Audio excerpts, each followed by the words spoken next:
Here we go. Hello and welcome to our SOULution Sunday. We have a little technical glitch and now we are live. So happy Sunday, everyone. Here we are for another SOULution Sunday with our beloved regular guest, Keith Leon S. And today we have a very special guest that I'm going to allow Keith to introduce to you as we talk about, are you an old soul? So Keith, take it away. Wow, I never got to do this before. Everybody, welcome my daughter, Nevaeh. She, Woo! she is an old soul slash incredible artist slash writer slash most sweetest, most incredible person you'll ever meet in your life. I second that. Welcome, Nevaeh. Welcome, everyone. Well, I'm very happy to be here, and I'm very happy to be able to share whatever I have to share. So, and we know you have a lot to share because you yes. are an old soul like us. Yeah. So let's start out by talking about what is an old soul? What does that mean? Nevaeh, what do you think? So I feel like it can mean a lot of different things, and I feel like it's definitely caused us to have a lot of different experiences. But having an old soul, one of the experiences that I've had is it's very hard to find people my age to connect with. And I know, Lisa, you experienced that when you were younger, and that's it, because we have so much knowledge and there's so little places that we're allowed to put it when we're younger. And, you know, like you had said in one of the conversations that we were having that, you know, it was constantly like people were like, no, that's not true, or like, it's just your imagination, and they would constantly like suppressing all the information that you had. And that's what it is. It's just pure information. And we're connected to that in a different way than most people are. And it makes it extremely difficult to find people that you can connect with. And I've had that experience personally, and I know that you have as well. Mm-hmm. Yeah. Keith, what do you think about old souls? Well, for me, it meant being born already knowing things that people were supposed to teach me. It meant um, going to visit people's churches and going up to the ministers or the bishops or the reverends and sharing with them how I felt they missed the mark with their sermon when they were quoting the Bible and them getting mad at me. Uh, it's I have dreams that feel like memories and memories that feel like dreams and everything in between. So previous knowledge showed me what it means, which means that this is not my first rodeo. That kind of it's proof that there is no time and space, there is no beginning, there is no end. This is just one little teeny step in the journey of infinity, right? Uh, and what else? When I think of other young people like Nevaeh, then I just think, like I like to say, you know, she's 17 going on 400. And then people understand what that is, then they laugh and say, true, true, if they know her. If not, then they say, oh, I can't wait to meet her, right? Because they know there's going to be this knowledge pouring forth that just doesn't match in age. So that's a old soul to me is proof that this isn't our first rodeo. Yeah. Yeah, mine is, I feel that same way, because when I was I've told this story many times, so I apologize if people have heard it, but when I would go to bed at night, I would just find myself floating in quote unquote space, which looked like I could look at the earth and I could see the history of the planet. I could see that wars were being fought over whose God was better than whose. I could see old people in nursing homes and bodies that they could no longer maintain. And so they were now just in these death watch facilities, just waiting to die. And I knew, and the biggest thing that I could see was that humanity was asleep. It was like people were vacant of their soul, of any awareness of who they were. And in that space, there's just unconditional love. And I knew that that's the space that is always. It's now, it's forever, it's eternal. That is what is actually real. That is the permanent space. And I knew that this lifetime on earth was temporary. And I also knew that that I had been here before. Like, I knew that even though I didn't have any recollection of past lives at that point, I knew that I had been here before. And I knew instinctively that if I had been here before, that it means there's no death, because here I am and I'm still here. So that's kind of what I knew at that time when I was 2 and 3 years old. I just knew that I was an old soul. Those were the words that came to me. So, and yeah, I knew a lot of things that the people around me didn't seem to know. And it was really, really confusing, and it was really frustrating, and it was really scary being here as a little girl with nobody to talk to about any of that. So Nevaeh, I'm jealous because you're so young still, and you've been able to retain this level of self that I ended up giving up, because I just assumed that everything that I knew was wrong, because it's not available here on this planet. It's not how people function. But you've been able to maintain that sense of self and that wisdom. So how have you been able to maintain that, do you think? Well, I feel like it wasn't always like that, because when I was really young, it felt like the most basic word that I can use is confusing. Like everything felt so confusing because the people in my life kept contradicting what I knew was like my truth. It was constantly like suppressing and just your imagination, and not being able to relate to other kids, and feeling like, wow, what is wrong with me? Why can't I find a place to be, or why can't I be content the way these people around me are content? Why can't I just accept their truths, even though I knew they weren't truths? And so it was constantly that battle of, I know it's not true to me, but this is true to everyone else that I'm seeing. So it was like me trying to adopt their truth, but it was completely wrong.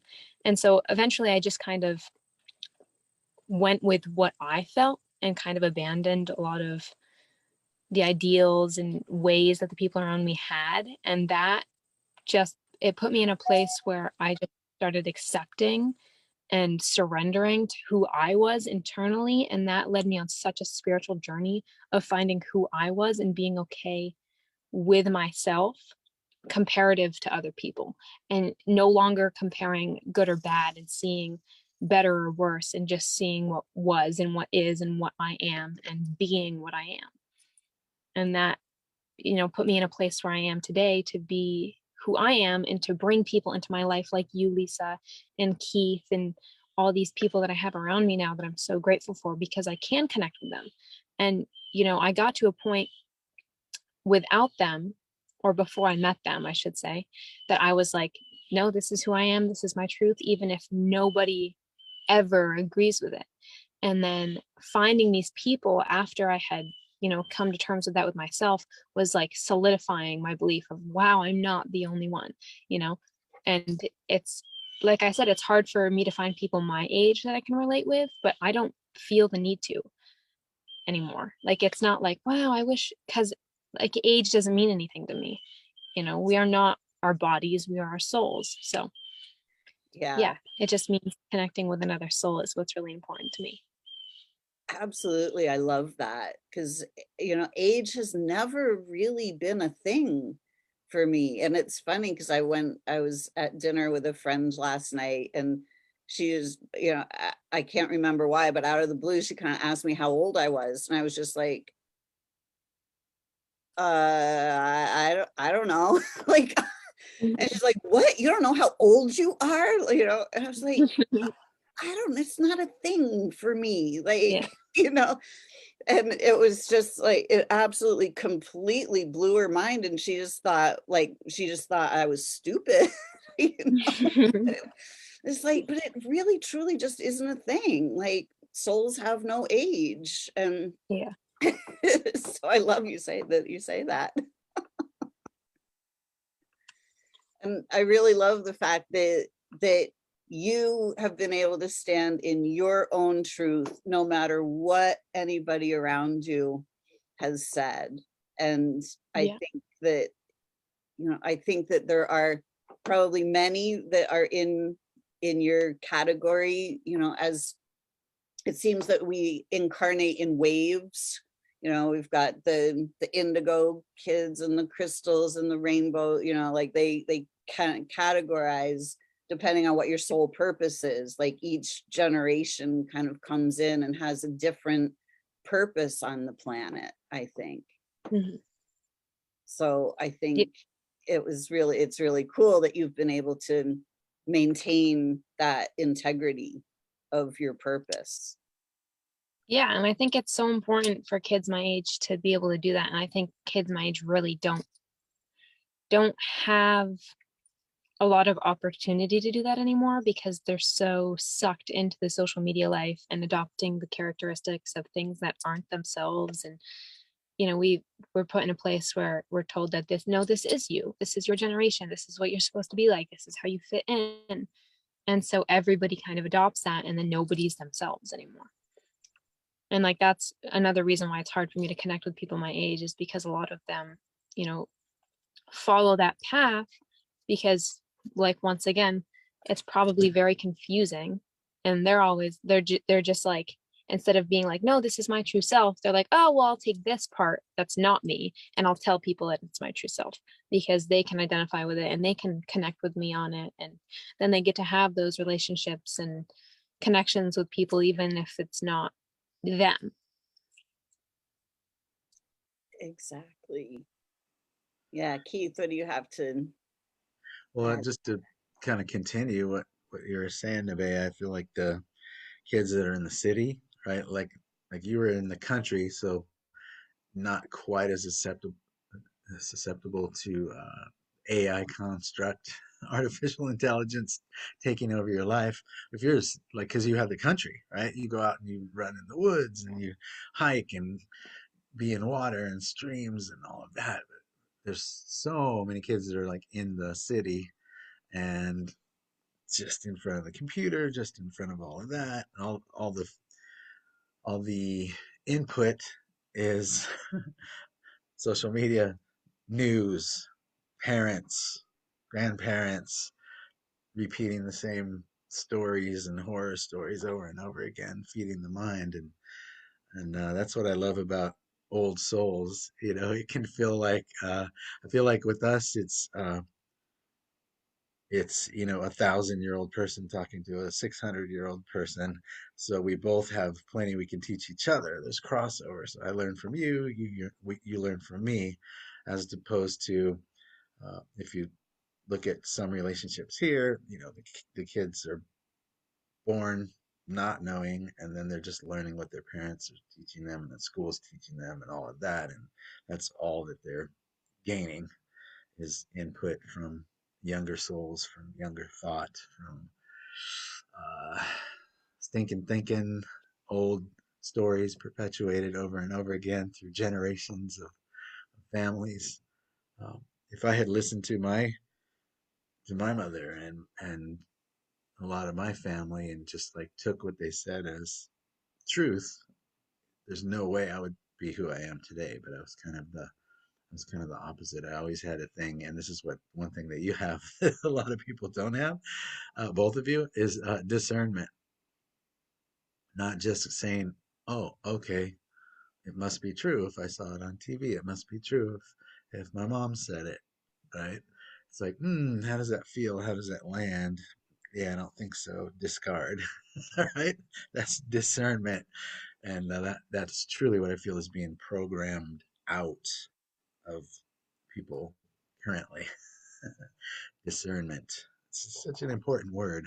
It's something that I think old souls are born with, right? And that's why all of us, when we were 3 or 4, we were like, I'm not sure I'm gonna believe that or take that on. So, Yeah, my story was my story is kind of the opposite of you guys, because as that little girl, I could also see the history of the planet, and I could see that the people who had the wisdom that I had at that moment, the knowingness, what they usually kind of met with some very unsavory endings of, being nailed to a cross or burned at the stake or,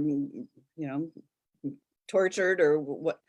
And I just thought, wow, it's really unsafe to know what I know.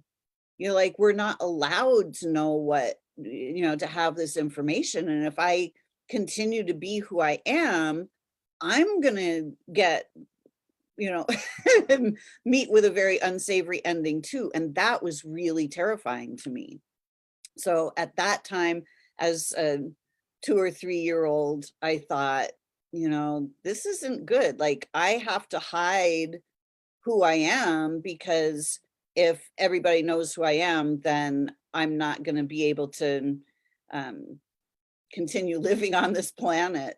So I gave up my own inner knowing, and I kind of decided, well, my mom seems like she really knows everything, because she tells me that she knows the right way to do everything. So if she knows the right way to do everything, I better try to, slip under her skirt, so to speak, and just kind of take on her reality. And wow, it didn't serve me very well to take on somebody else's truths.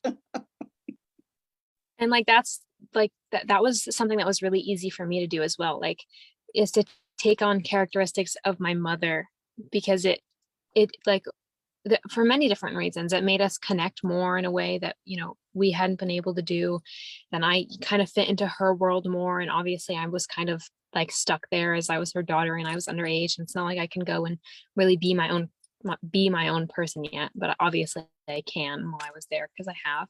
But like, and one of the things that I realized that I did was, my mom has or had a lot of anxiety, and so as a little girl I was like, oh, that's what I have. So then we could relate, and then we could talk, and we could connect with one another on a different level, and she could give me advice and I could take it in. And but I don't have that anxiety. And I used to have panic attacks because my mom talked about having panic attacks, and then one day I was like, I don't have to have panic attacks anymore, nor do I want to. Like, and I just stopped having panic attacks. I didn't have them anymore, because I realized that the only reason I was doing this and the only reason I was experiencing this is because I wanted to, is because I wanted to connect with my mom, is because in her reality, that was something she did. So I kind of pulled that onto myself and was like, now I'm a lot like my mom, and we can connect and do the things that mothers and daughters do. But my point to this was that, like you said, you kind of like went under your mom's skirt and was like, oh, I'll just be like her. But it doesn't feel right. It's not you. It's not who you are. It's not who you're meant to be, but it's easier. And when you're in a place where you're like, nothing I say makes sense to anybody, and nothing I do people can relate to, because they're just not there with you while you're doing it, or they're not understanding anything that you're saying, because it doesn't make sense to them, but it's your truth and it's your reality. So you're just like, well, this is kind of easier if I just kind of follow her. And I felt that with my mom as well, because you had done that with your mom, and I definitely did that for a while. Yeah, I didn't realize that I had done that until much, much later in life, when I was having all the panic attacks and the anxiety, because my my energy field, my being was so completely distorted from who I am that it was so incredibly uncomfortable being me that I couldn't function. I was kind of panicking because I didn't know how to be myself anymore. I had been not me for so long that I couldn't really get myself back. So it took me a really long time to go inside and learn how to stop having the panic attacks. I realized like, hey, this is just energy and I don't need to have this energy. I don't need to carry this energy around, and I can change the energy with my breath. So I started to do that, and it became really easy to change it. And then I just stopped having those. But it was after that that I started to realize like, oh my gosh, I've been living my mother's reality this whole time. This isn't even my reality. So it took a while to clear that out for me, but it made me a whole lot stronger to be able to realize like how energy actually works and how we create our realities and how we can easily recreate our realities. Stop creating the ones that don't work and start creating the ones that actually do work.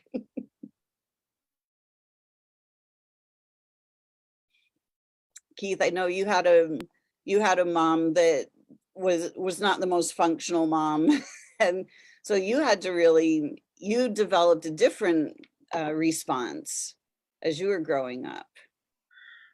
Yeah, well, I didn't want to be like my mom or my family, so I feel like that served me in a lot of ways because it led me to look to grow myself instead of listening to the feedback of people I didn't want to be like.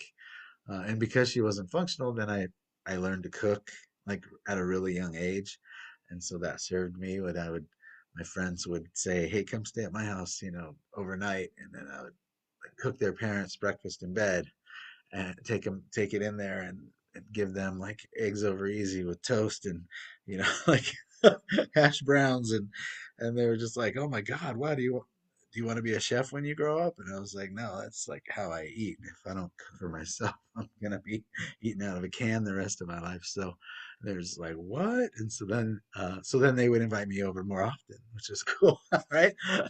Like, oh, I feel sorry for this kid, and so I played that up because then I got to sometimes it really served me because then I got to hang out with people and like the father figures that I had because I had none were my friends' fathers.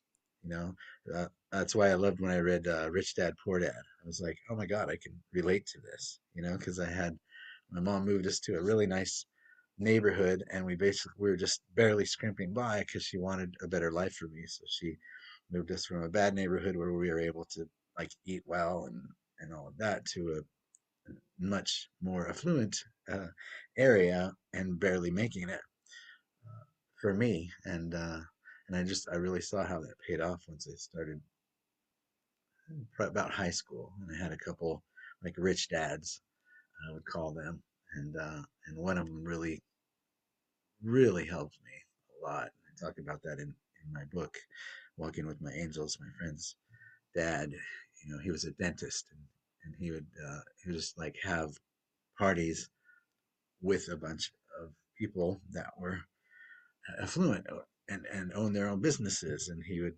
have me invite me to that party. And at one point, my friend, his name was Russ. He's like, "Dad, he's my friend, right?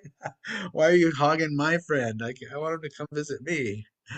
And he was like, "Dude, like he doesn't have any of this, right? He doesn't have any of this, and I want him to be able to hang with people that are successful and pick their brains and gain whatever he can. And the truth is, we learn as much from him as he learns from us. So it's great to have around. So sorry if it interferes, but just trying to give him experiences that he won't have otherwise. And so it really did. He's the one that said, if you find a job doing something that you love, you'll never work a day in your life. Ended up in one of my songs. The hook on one of my songs on my first real CD was that line. And it was later that I realized, I didn't want a job that I love. I wanted a career that I love, or a business that I love, because otherwise I'm working for someone else the rest of my life. That wouldn't be something that I love, but it put me on the path of at least not doing jobs like that I hated, where I woke up every day feeling miserable. Yeah, I got stuck in that trap for a really long time because, obviously my soul, I'm here to share wisdom and knowledge, but without people wanting to hear my wisdom and knowledge, it's like, well, what do I do? And so I really thought that I had to have some soul sucking job to make money. And I was just absolutely miserable in my life. And so finally now it's like, all right, now I can finally start sharing my knowledge and wisdom, and people actually want to hear it, and their lives transform when they hear it and are in my presence. And it's really rewarding. So now I've worked through all of that stuff, but until I worked through all of that, man, my life was miserable. But that was also the gift, because then I ended up facing cancer because I was so miserable. And that's how I dug myself out of the hole and back into who I'm supposed to be. But that's why I'm so envious of Nevaeh, because you don't have to ever dig yourself out of these holes, because you've been able to stand in your truth and stay in alignment with who you truly are. So you're not going to have to dig yourself out of these holes. I think she may have frozen on our Yeah. screen for a minute. So Nevaeh, come back Did I in. freeze? Oh, there you go. Yeah, you froze. Now we can hear you though. Okay. Okay. I feel like a lot of my childhood, like you had mentioned, the digging, that was like, I went through that process at a very young age because I had experienced so much in my short amount of life that I experienced here, that like I had just at 11 years old was like forced to be like, oh my, what is all this? Like you had said, that's what it felt like, digging and like crawling myself out of this hole who I am, who I need to be. 13 is when I really started being like, is when I really started connecting with like meditating and looking to source, and really feeling who I was, because as you had mentioned, I was so disconnected from any part of myself. Like I didn't know who I was at all.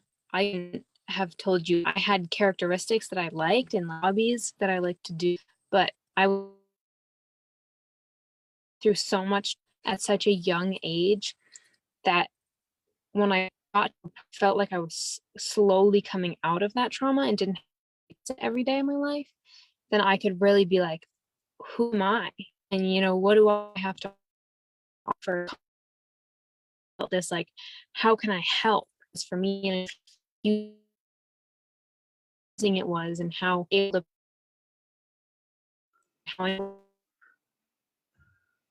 and so many people don't have the opportunities to kind of be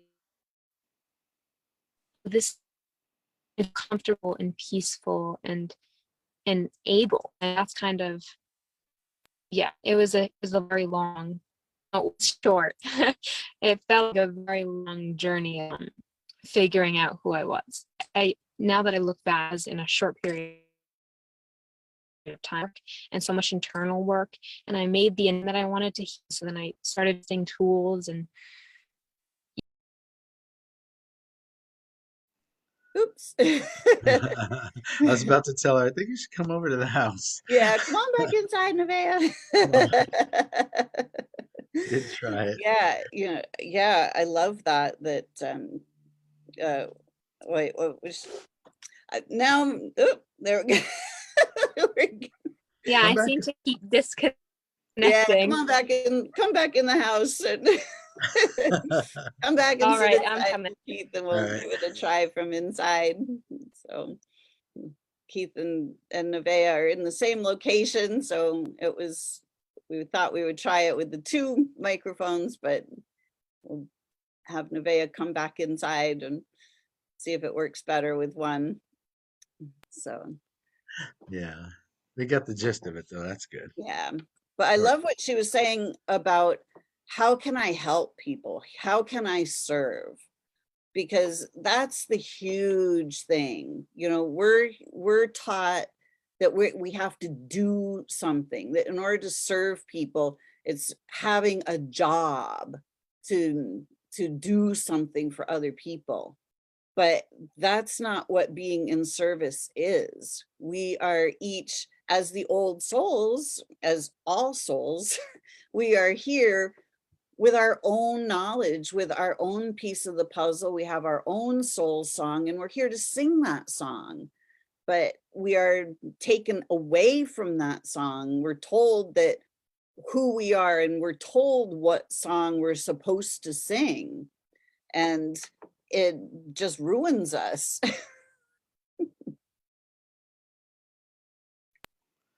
true, true. Yeah. So when we start to ask, like, how can I be of service? It really starts to change things, because we start to look inside and see, what gifts and talents do I have that would be helpful to other people? And how is a good question. So many people are asking why, and that's usually why and then some about something negative. Why does this keep happening? Why do I keep attracting this? Why? And the universe is like, yeah, why? And keeps giving us reasons to freaking keep asking why. And so it just like wraps around itself. And so that was one of the questions I remember Reverend Michael Beckwith uh, saying, how can I be of service? Right? How can I serve humanity? How can I be more love? How can I, what can I, how, what? The questions he was always talking about that were questions that you actually want an answer to. I noticed the pattern of how and what, and it was never why. He never said why anything. I was just like, yes, yes, I love it. I think that's why I, in a lot of ways, had a better experience than some other people do, from what I hear, because I just really wasn't ever into asking why questions.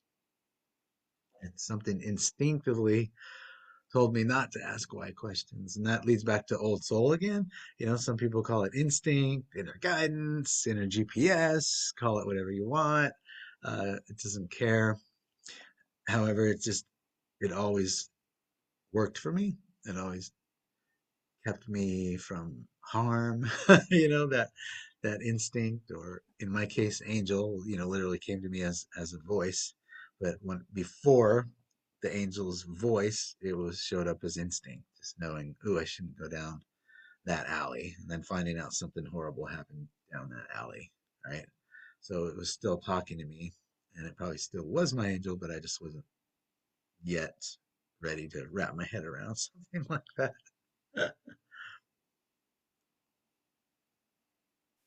So we have Michelle saying, I have 5 young adult children. They were all unschooled, free to do whatever they chose. But I find they are staying in the box of, what am I going to do with my life? How can I make money? They are panicking, and they don't want to hear anything from mom. Raised free, but now don't feel free. Maybe too much media. I'm not sure. Hmm. No, I really experienced that for a while, like because I had dropped out of school and with everything that was happening, and I could like feel once again my inner truth, and my old soul knew like this is not where you're supposed to be. It's so miserable. Every like you're not learning anything. The curriculum is completely it's not for me. It's like it was something that I couldn't do. And it's not because I wasn't intelligent. And that's why it surprised everybody because they're like, you get high honors without trying. Why would you drop out of school? Like you were on the right path. Like this is what you were supposed to be doing. It's easy for you. It comes easy. And I was like, but it's so bad. And I hated every part of it. And so after I dropped out of school, I had to do that like with myself. What am I going to do? How am I going to make money? But that's kind of like the trick that I guess like media makes you feel, and maybe they are into media, but it was like you need money, you need money, it was like urgency of like how are you going to make money, how are you going to make a living? And for a few months I felt that, and I was like, oh my word, what am I going to do? But and then eventually reached a point again where I was like, this urgency and this anxiety that I'm feeling over not having or making money does not need to be there. And whatever way I need to make money or want to make money or I'm going to make money is going to come forth in the way that I want it to. And it's like asking myself the question and manifesting answers to the question of what can I do that serves other people that can also make me money? You know, and like that was super important for me to ask. And then I started doing things that I loved doing, and I got like the best experiences from doing. And then things just kept coming into my life. Like I started a YouTube channel, and so that has been a beautiful experience for me and a beautiful learning experience for me, because then I get to travel the way I've always wanted to travel, and I get to share that with people, and I get to share my experiences with people the way I hadn't been able to before. And like that is so beautiful to me. And then I, started a website and a business of like my art, and being able to share that with people also meant a lot to me. And like that's what I want. I want to be able to take what I have and the gifts that I have and the gifts that I know I have, and to be able to share that with somebody else. And so my art has so much meaning. And so the meaning behind my art, like if somebody was to buy a piece of art or even a print, that meaning is something that they're going to have in their house. Like the intention behind and the energy that I put into that art is something that somebody can have with them, and something that somebody can have in their environment that's meaningful to them and to me. And, spreading the message of something specific is so important to me. But the point of this and me getting into this was I was, under the same impression that I had to do something to make money, because that's what, we're programmed to think. Like, what are we going to do? What job am I going to have? I'm not making money. I feel useless. You don't have to feel those things. And realizing that you don't have to feel those things is super important. Mhm.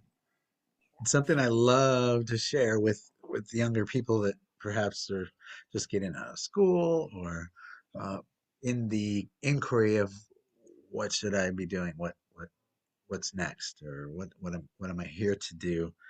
Uh, I'd love to just say, like, imagine that you have Oprah money. You just inherited billions of dollars, right? And so you already went and you traveled. You already did all the things that you thought that money would give you, and you already gave money to charity, and you already bought houses for your family, and you've done now everything you thought that money would bring you. You did it all, right? So then tomorrow morning you wake up.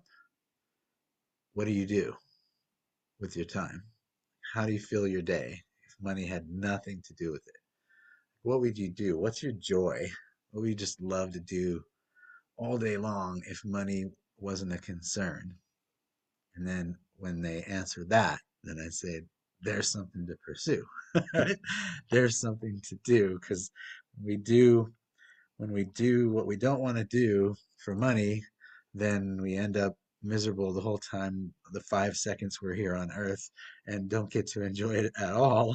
If we do something that we absolutely love and adore and would do even if we didn't get paid, then the, you become the energy that money likes, because now you're happy in doing what you love, and then money will come to you. So either through that thing, you'll actually get paid for doing the thing you love, or through other ways. You do what you love, and then you get a grant. You do what you love, and somebody goes, I love what you do. Here, keep doing that, and gives you money. Like, it could come in so many magical ways, but it will come if you're in the energy of doing what you love. And so that's what I would share with Michelle's son. Exactly. I learned that the hard way. It took me a long time to learn that lesson. But now that I realize that I am doing what I love, the money is coming and it's easier, and it's just and it's beautiful because it's really fulfilling. It's not some soul-sucking job that I'm doing for money. It's like this is something that's really soul fulfilling. And that's where the abundance is. That's where the wealth is. That's where Mhm. the joy is. And it's in being of service to others. How can I be of service to others? By sharing my gifts and my joy. And it's interesting when I do that, it's like a life purpose exercise, right? The whole like Oprah money and that whole deal. Whatever comes as the answer is always somehow in service to others. It is about service every time. Like whatever they come up with. Like what would you do if you on that morning? It's like, wow. Some people it's like, oh, I would go read stories to old people, or musicians would be like, oh, I'd go play music at convalescent homes just to give those people some brightness before they leave the planet. Or I would start a start a charity for teens, or it's always something that's just magical. It's like, oh yes, yes, do that, do that, do that. Yeah. Pursue that, see what happens. So it's really all about adding joy to this planet. And I think that part of being an old soul is really that drive to create heaven on earth. Mm, Yeah, mhm. I 100% agree with that. Yeah, I think that, we've been around this block many, many times, and we've seen the horrors of war and all the things that have been perpetuated on this planet for so long. And we see that it's completely unnecessary, that we don't need to live in states of war and poverty and pollution. Like that's not why we're here. And as the old souls, we're the ones that remember heaven, and we're the ones that are here to bring heaven to earth. When we look at this beautiful planet, there's beauty everywhere, but it's completely overlooked by the majority of people, you know, and oh, let's just cut down all these trees. We don't need we need these trees to make toilet paper, and it's like they don't honor the earth. They're not connected to the earth. They're not communicating with the earth, with the plants, with the animals, not seeing that the earth gives us everything we need for free, like freely gives. Mhm. So I think that's part of what being an old soul is, as part of our service to the planet, is to help return heaven to earth. Mm. Yeah, and I was born in the city, concrete jungle, I like to call it. Mhm. It was Long Beach, but people would call it LA if they're not from here. Uh, yeah, I didn't have an identification with any of that. It was like the first time that I went camping and I heard the earth crackle under my feet, took a breath, and I was like, oh, this is where that thing that people call, God, spirit, universe, like this is where it is. Because I had not felt that at any church, synagogue, mosque, right? Nowhere did I feel that thing people were calling God, uh, or heaven on earth, as you put it, right? Until I went in the woods, and then that's why I wanted to get to there. Like that was my whole goal ever since. I was like, I don't want to be in the concrete jungle. I don't want to be here. Everything's too frenetic. It's too angry. It's too rush. It's too judgmental for me. It's like, I just want to sit on a rock, breathe. That's what I Yeah, want. And it exactly. took me so long to get it, but once I had it, I did not want to go back. Yeah, it's really, really difficult for me to go to places like New York City now, where I mean, it is just rush, rush, rush. There's so much kinetic energy. The energy is just moving, like you say, it's frantic. The smells are different, the smells are they're not natural. Like, it's exhaust fumes and garbage and all kinds of things. And it's just, even though there are many amazing things about going to the cities, the arts and the culture and the restaurants and all of that, it's really, really difficult to be in that energy when you are connected to nature and you are in harmonic resonance with nature, and then you go into something that is so completely unnatural. It's really difficult. Yeah, when I was really young, in my house that was full of it was just a house of terrors, really. And so with my biological father, Keith is like my soul father. And so I would find myself, we had this embankment and it would just be like woods behind it. But the rest of it was like a town and a city. And like we were one of the only houses that actually had access to like the woods area. And so it wasn't necessarily ours and I wasn't necessarily allowed to go in it, but I would find myself just like taking a backpack with drawing supplies and just going into the woods for hours. And my mom absolutely hated it because she didn't know where it was. And she'd be like, just stay where I can call your name and you can hear it. And so eventually I just kept going like further and further into the woods. And then one day I hear her very faintly call my name and I'm just sprinting through the woods to get back to my house to be like, I'm right here. I didn't go anywhere. But like that connectedness that I felt when I was in the woods is something that like I can't get anywhere else. Like it connects you directly to source, to God, and like that's what so many people don't understand and what so many people don't have the opportunity to feel. But once you feel it, it's so known that that's what it is. Exactly. When this is why I invite people to come here. It's like, come here and heal.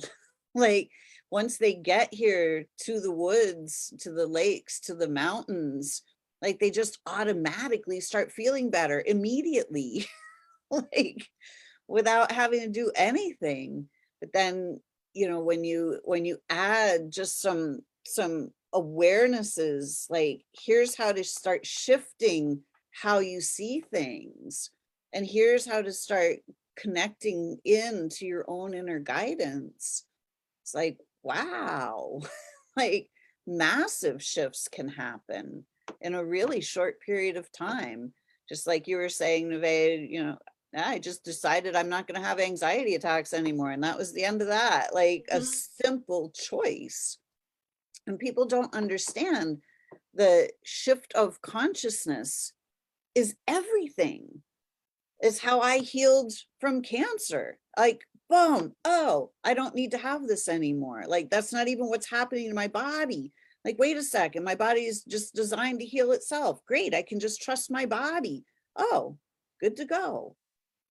And just watch the body come back into alignment. It's like, wow, that was easy.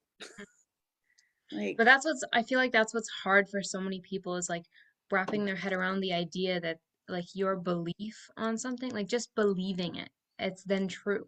Like as soon as you believe it, it's your truth. exactly. And therefore it's true in your life, in your body, in your soul. And that's it's so simple. But like getting to a point where you're like, "Oh yeah, it is simple," is the hard part Exactly. for other people. Yep. Because we've been taught all of our truths.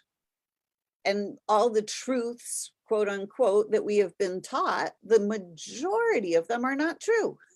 And we just simply believe the things that we've been taught.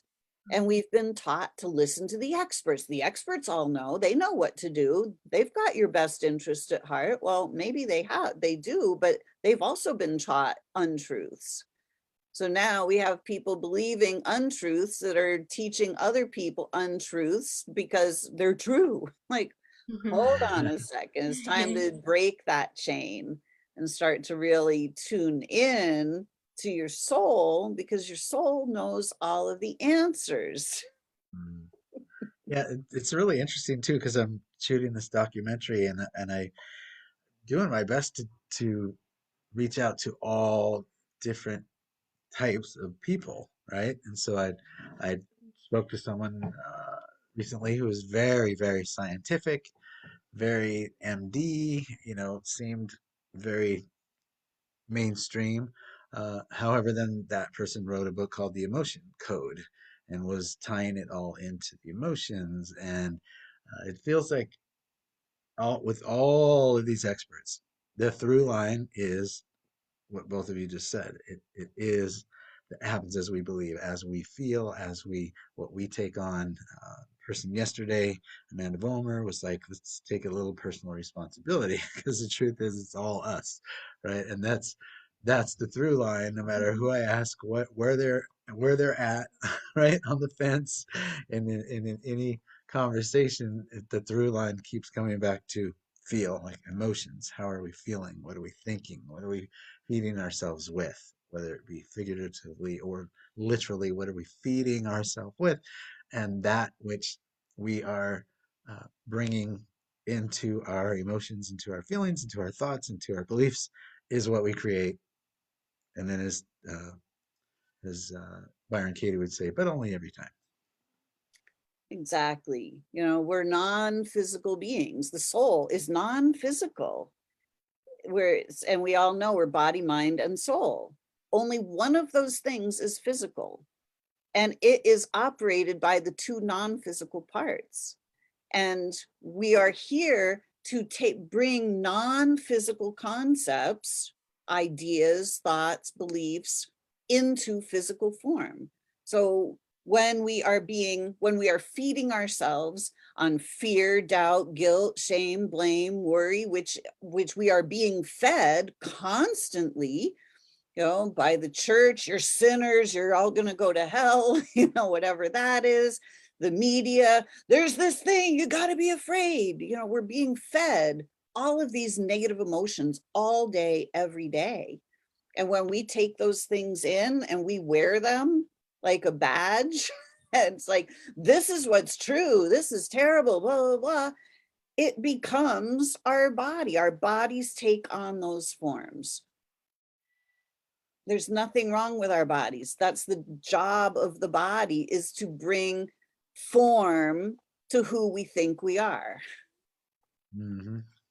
And when we think we're not okay, the body's going to reflect that every single time. And healing is not the process of fixing the body. It's by the process of knowing that we're okay, that there's nothing wrong with us. And Keith, I love your song that says the only thing wrong with you is that you think there's something wrong with you. Yep. Yes. Yes. And that's the only thing we have to heal, are those beliefs. Yeah.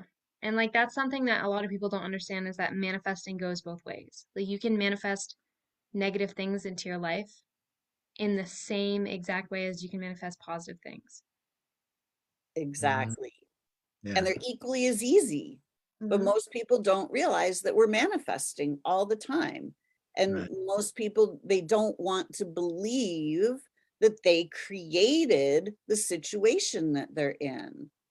When I found myself facing cancer, that was the first thing that I did, was I took responsibility. It was like, I don't know how I created this, but I created this. Mm-hmm. And the good news is that if I created it, I can also uncreate it. Yeah. Yeah. Yeah, and there were a lot of good quotes in the Bible. And going back to the very beginning, that was the thing. I was walking around as a kid, like quoting the Bible, and then people would say, "Oh, that's Matthew, blah blah blah," and I'd be like, "Yeah, only I haven't read the book, right?" so, uh, so one of the things was, it's God's great gift to give you the kingdom, was something that I just went, and just really that resonated, right? And I'm like, so what does that mean? Oh, that means God does truly even know the difference between 1,000, 10,000, a million, or 10 million, or a billion. It's just ones and zeros to God. So it's how great can my belief system, right, open up to me feeling like I can accept and the responsibility of having that many zeros, or can accept, or what vision would I have to do with it, right? What would I have? What would I do with it? And then it happens as you believe, as you pray, believing that you have, and you will receive. Faith of a mustard seed, like all the many different ways that Yeshua said those things, and people captured that and brought it forth and shared it with other people. Like that's the thing that felt the most true to me than anything that I heard coming from any pulpit growing up. And why I felt there was such a disconnect, and why I went up and corrected people in their church. They were just like, get out. It was the energy of these preachers. And I was like, wow, well, that's interesting energy from someone who's supposed to be holy. But okay, next. Right? I was like, no, no, it happens as you believe it's done unto you. Pray believing that you have faith of mustard seed. Hello, hello, hello. Oh my goodness. It's And Alexa. AI. Not in my house. Oh, Alexa. Oh boy. We're always being listened to, Right. whether we're aware Oh, of it or not, right? Yeah. Yeah, so we have, let's see, Nadine says, this has me reflecting on wishing I could be in my 20s again from a little earlier in the conversation. Michelle says, beautiful comments, Nevaeh. Thank you when you were talking about what her kids were going through. Hey, Carol, glad you're on listening to us. And Michelle says, I've got to leave Detroit. It's not peaceful here. I try to believe it is and change my consciousness here, but it's just so tense and edgy. Yeah, exactly. It's like, this is why we have to learn, how to be peaceful no matter what's going on around us. Like we become the island of peace when we can become peaceful ourselves, in our own 3 feet or in our globe, whatever you want. Your own energy field is the only thing that you have control over. It's the Yeah. only thing that you're responsible for is your own energy field, your own reactions. Yeah. And when you can bring yourself to be at peace in your own space, no matter what's going on around you, then you start influencing what's going on around you. And everybody else can start emulating your peace.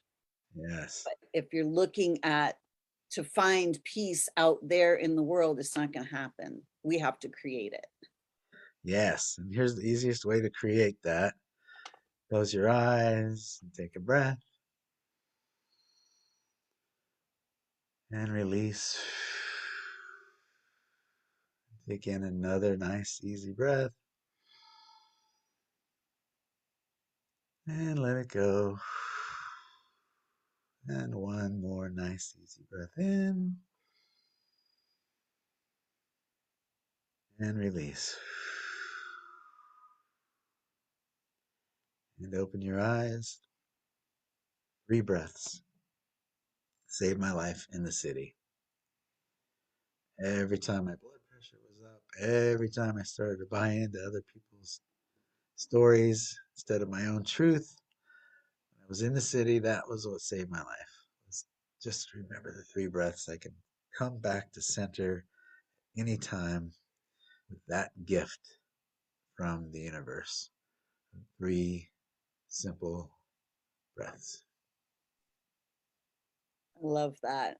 The soul comes into the body on the breath of life. Yes. Beautiful. Well, Keith and Nevaeh, thank you so much for such a great conversation. It's so nice to meet Nevaeh and let everybody else meet you as well. And we want to, how do we find you on YouTube, Nevaeh? So my YouTube channel is Nevaeh Travels, and so my name is Heaven spelt backwards, and so it's just Nevaeh Travels, I think. Yeah, I think that's what it is. And then my Instagram is Nevaeh Things, and then I also have my website, which is bamart.org, and you can find that, and that has all my art and some of the products that I like to sponsor, as well as a blog that I like to post on, and my YouTube channel link. And so that is bamart.org. And yeah, that's pretty much how you can find me. And you should be able to message me when you go on my website. You can reach out to me on Instagram or Facebook whenever you want, and I will definitely answer any questions that anybody has, and definitely would love to connect with more people. So Beautiful. And Nevaeh is part of our Soul Sourced Healing group. If you ask her any questions in this chat thread, she will be on to answer your questions here as well. And Keith, our Walking with My Angels author, and how do people reach you? Just Google Keith Leon S. Watch some videos, and just go to through my website's the easiest. What you Yeah, find there, just hit contact and I write it there. It'll get to me. beautiful. And if you have not yet read Walking with My Angels, Keith's true life story, it is an incredible story. It is beautiful and very, very inspiring. It's going to help you to remember the soul that you are as well. Mm. So I thank you both for joining me this morning. It's been such a pleasure. I can't wait to have you both back again. So everyone, if you are looking to remember who you truly are, reach out to any one of us because we will help you on that path. You can find me at connectingyoutoyou.com. And my book is called The Simplicity of Self-Healing, to help you start changing the way you look at disease and your body, and to start to realize that you have the power to heal yourself. So thank you for joining us for another SOULution Sunday, because the soul is the solution. Thanks for joining us this week. And until next week, create for yourselves a great week. Bye for now, everyone.